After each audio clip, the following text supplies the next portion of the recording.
নমস্কার প্রিয় শ্রোতা বন্ধুরা। এখন শুনছেন তিয়াশার গল্পের বৈঠক থেকে গল্প পাঠ। তিয়াশার গল্পের বৈঠকের আজকের নিবেদন প্রথম পুরস্কার। লিখেছেন শিবরাম চক্রবর্তী। শুরু করছি আজকের গল্প পাঠ প্রথম পুরস্কার। জীবনে সেই যে আমার পুরস্কার লাভ, সেই প্রথম আর সেই শেষ। কিন্তু এরকমটা যেন তোমাদের কারো কখনো না ঘটে। ক্লাস 10-এ প্রমোশন পেয়েই মামাকে গিয়ে জানালাম। 10-এ উঠেছিস? বলিস কি রে? মামা তো হতবাক। 10-এ উঠলি? বাহ বাহ। এখনই বা কি মামা, আসছে বছর এন্ট্রান্স পরীক্ষা দেব, তা জানো? বলিস কি রে, আমাদের বংশে কেউ যে কখনো এন্ট্রান্সের চৌকাঠ মারায়নি। 7 জন্মেও না, 7 পুরুষেও না। 7 পুরুষের খবর রাখি না, তবে 3 পুরুষের জানি। আমার মামা বাংলা পাঠশালার পড়ুয়া, ছাত্রবৃত্তি পাস। তারপর তিনি আর এগোননি, নিজের ব্যবসা নিয়েই রয়েছেন। আর আমার দাদামশাই ছিলেন টোলের পণ্ডিত। ইংরেজির ধার ধারতেন না, সংস্কৃত নিয়ে থাকতেন। তাঁর টোল ছিল, তার ধাক্কায় টোলে পড়তে পড়তে খুব আমি টাল সামলেছিলাম। আর তার বাবার আমলে এন্ট্রান্সের পাঠই ছিল না।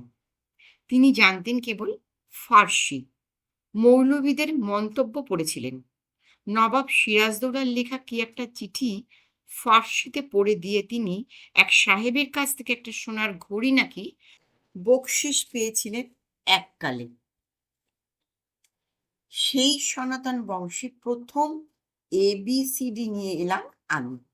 কেবল নিয়ে আসা নয়, এন্ট্রান্সে পাশ করে সেই ABCD ছিরাদ্দ করেই ছাড়ব। BLA ব্লে থেকে শুরু করে এত দূর যখন টেনে হিচড়ে নিজেকে আনতে পেরেছি, তখন বাকিটুকুও কোনো রকমের ঠেলে ঠুলে উতরে যেতে পারবো আশা করি। মেজু মামার আনন্দ আর ধরে না। কি পুরস্কার চাস বল? কি দেবে দাও? আমি তো লাফিয়ে উঠি। এই সোনার ঘড়িটা তুই নে, বলে মামা জেব থেকে চেন লাগানো ঘড়িটা বার করলেন। দেখেছিস, ম্যাকবের সোনার ঘড়ি, 500 টাকা দাম। আমার ঠাকুরদাকে দিয়েছিল এক সাহেব, বেঞ্জামিন সাহেব। ভেবেছিলাম তুই এন্ট্রান্সের এক্সামিন পাশ করার পর বেঞ্জামিন ঘড়িটা তোকে দেব, তা আগেই তুই নে। ক্লাস 10-এ তো উঠেছিস, যাহা 52 তাহাই 53। ঘড়ি নিয়ে আমি কি করব মামা? ধুয়ে ধুয়ে জল খাবো? আমি বললাম, ঘড়ি তোমার থাক। তাহলে কি চাস তুই বল? টাকা দাও বরং, আমার ওই ঘড়ির দামে টাকা দাও। 500 টাকা? 500 টাকা নিয়ে তুই কি করবি রে? খাবো, খাবো। 500 টাকায় কি খাবি? এমন কি খাবার আছে 500 টাকা? কেন, রসগোল্লা, সন্দেশ, জিবে গজা, জিলিপি, চানাচুর, চকলেট, বাদাম, মানে চিনি বাদাম। 500 টাকার চিনি বাদাম? তা খেলে আর বাঁচতে হবে না। আর যদি বাঁচিসও, তোর চেহারা চিনিদের মতন হয়ে যাবে, কিংবা একটা বাদাম হয়েও দাঁড়াতে পারিস। তাহলে রেখে দেব। রাখবি? কোথায় রাখবি? তোর কি বাক্স প্যাঁটরা আছে? টাকা রাখতে হয় সিন্ধুকে। কেন আমার পকেটে রাখবো? সিন্ধুকে আমি বিন্দু জ্ঞান করি, বিন্দু মাত্র আমল দিই না। আমার এই বুক পকেটে। পকেটে? পকেটে টাকা নিয়ে ঘুরে বেড়াবি যেখানে সেখানে? বেড়াবই তো, দেখিয়ে বেড়াবো সবাইকে। বাড়ি বন্ধুদের দেখাতে হবে না? তা না হলে আবার কিসের টাকা? তবেই হয়েছে, চারিদিকে যা পিক পকেট। কলকাতায় কি পা বাড়াবার জো আছে রে কোথাও? পকেট মাররাই টাকাটা তোর মেরে দেবে। যা, তার মারতে হবে না। আমার পকেটে হাত দেবে এমন মানুষ এখনো জন্মায়নি মামা। চারধারেই তো ঠক জোচ্চোর, ঠক বাজতে গা উজাড় এই কলকাতায়। দিয়েই দেখো না মামা। নে তাহলে। আয়রন সেপ খুলে ৫খানা ১০০ টাকার নোট আমার হাতে তুলে দেন। দেখিস যেন বেহাত না হয় কক্ষনো। আমার টাকা আর হাত সাফাই করতে হবে না কাউকে। এত বড় ম্যাজিশিয়ান এদেশে নেই। টাকা পকেটে নিয়ে ঘুরবি বলছিস? বাড়ি ফিরে রোজ রোজ দেখাবি আমায় টাকাটা কিন্তু। ৫খানা নোট আমি গুনে গুনে দেখব। দেখাবো দেখাবো বলে আমি বেরিয়ে পড়লাম বন্ধুদের দেখাবার জন্য। তাদের কারো ৫ টাকার বেশি মুরদ নেই। ৫০০ টাকায় কেমন তাদের তাক লেগে যায় সেটা তো একটা দেখতে হবে।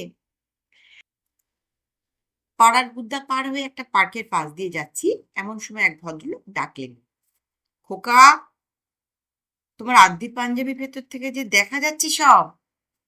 হ্যাঁ, চমকে গিয়ে থমকে দাঁড়ায়। নোটগুলো সব দেখা যাচ্ছে যে।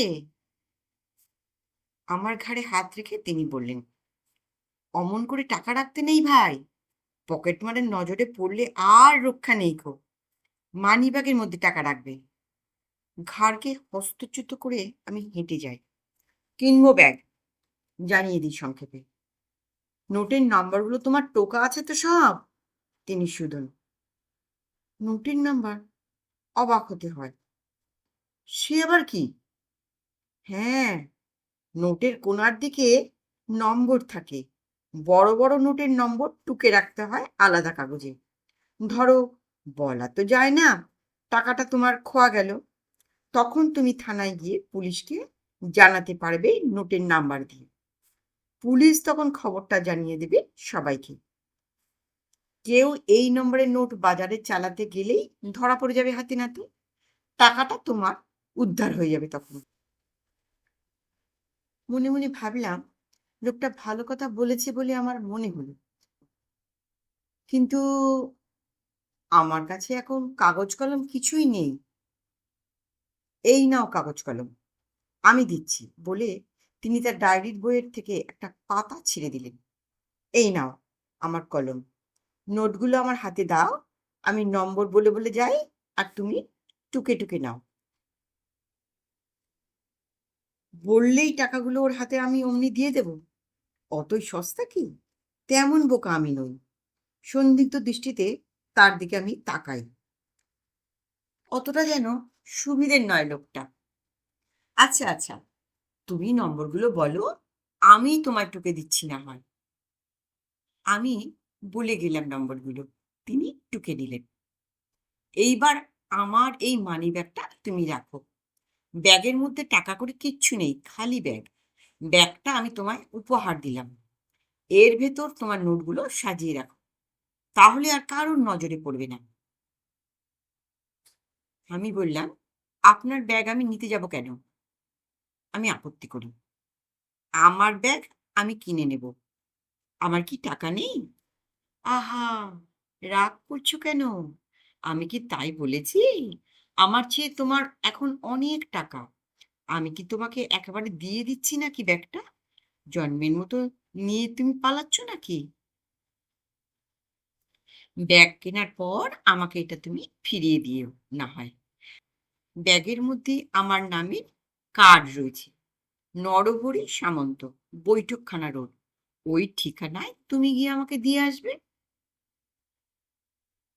তবুও আমার দোনামোনা যায় না। ওই দেখো, একটা পুলিশের লোক আসছে। ছেলেপিলেদের হাতে টাকা থাকা ওরা ভারী অপছন্দ করে, ভীষণ সন্দেহের চোখে দেখে। ভাববে তুমি হয়তো বাড়ির ক্যাশ বাক্স ভেঙে পালাচ্ছ, পাকড়ে ধরে নিয়ে যাবে থানায়। নাও নাও, চট করে পুড়ে ফেলো তো টাকাটা। পুলিশ দেখে ব্যগ্র হয়েই আমি টাকাগুলো ব্যাগের ভেতর ঢুকিয়ে ফেলি। তারপরেই যেন কি ঘটে গেল। আমার ব্যাগ, আমার ব্যাগ, আমার মানি ব্যাগ! কোথায় গেল আমার মানি ব্যাগ? লোকটা চেঁচিয়ে উঠলো। হঠাৎ আমার টাকাটা ছিল এই মানি ব্যাগে, কে পকেট মারলো আমার? পুলিশ ইন্সপেক্টর থমকে দাঁড়ালেন আমাদের কাছে এসে। কি হয়েছে মশাই? কি হয়েছে? আমার মানিব্যাগ পকেট থেকে কে তুলে নিয়েছে দেখুন তো। আর্তনাদে ফেটে পড়ল লোকটি। 500 টাকা ছিল আমার তাতে, সব খোয়া গেল আমার। ইন্সপেক্টর খপ করে হাত চেপে ধরলেন আমার। এই ব্যাগ কি আপনার? দেখুন তো। হ্যাঁ, এই তো সেই ব্যাগ। দেখুন দেখুন, ওর ভেতর আমার নোটগুলো সব আছে কিনা দেখুন তো। 100 টাকার 5টা নোট। এই নাম্বার। পকেট থেকে কাগজখানা বার করে নাম্বারগুলো তিনি আউড়ে গেলেন। আমার নামের কার্ডও রয়েছে ব্যাগের ভেতর। নরহরি সামন্ত, বৈঠকখানা রোড। হ্যাঁ, রয়েছে তো সবই। সবই তো মিলে যাচ্ছে। এই নিন আপনার মানিব্যাগ। আমি ছেলেটাকে অ্যারেস্ট করছি। এবার থানায় চলুন আমার সঙ্গে। আপনার অভিযোগ ডায়েরি করবেন। আমার অভিযোগ? আমার কিসের অভিযোগ? পেয়ে তো গেলাম। তাছাড়া অভিযোগ করবার আমি কে? আমি কি বিচার করবার মালিক? মানুষ কি মানুষের বিচার করতে পারে? এই সংসারে অপরাধী কে নয়? কেউ নিজের বুকে হাত দিয়ে বলতে পারে সে কথা? আপনি কি বলছেন মশাই? ইন্সপেক্টর তো অবাক। ঠিকই বলছি, ছেলেরা সব দেবতুল্য। কেউই তারা খারাপ হয়ে জন্মায় না। সঙ্গদোষে, শিক্ষা ত্রুটিতে খারাপ হয়ে যায়। এর জন্য দায়ী সমাজ, সংসার, পরিবেশ, রাষ্ট্র দায়ী এই অপরাধের জন্য। এ নয় দায়ী হচ্ছে ওর বাবা, কাকা, পিসে, মেসো, মামা। এই হলো আমার অভিমত। কিন্তু আইন মাফিক বলতে যান ইন্সপেক্টর সাহেব। অমনি থামিয়ে দিয়ে, আমি যদি ছোড়াটাকে জেলের মুখে ঠেলে দিই, সেখানে ও ওস্তাদ বদমাইশের পাল্লায় পড়ে তাদের হাতে শিক্ষা লাভ করে পাকা চোরটি হয়ে বেরোবে জেল থেকে। তখন পকেটমার থেকে চোর হবে, চোর থেকে ডাকাত, ডাকাত থেকে খুনি হবে, তারপর খুনের থেকে ফাঁসি হবে। তাছাড়া আর কিছুই হবে না। আমি ছেলেটাকে ফাঁসিয়ে দিতে চাই না। আপনি দয়া করে ওকে ছেড়ে দিন বলে তিনি আমায় মার্জনা করলেন। হুম, এখন মামা মার্জনা করলে হয় আমাকে। নমস্কার। গল্পটা কেমন শুনলি? গল্পটা যদি ভালো লাগে অনুগ্রহ করে একটা লাইক করতে ভুলবেন না। এবং আমার গল্পের চ্যানেলের নতুন শ্রোতা বন্ধু হলে চ্যানেলটিকে সাবস্ক্রাইব করে বেল আইকনটি অন করে রাখবেন। আপনাদের গুরুত্বপূর্ণ মতামতের অপেক্ষায় রইলাম।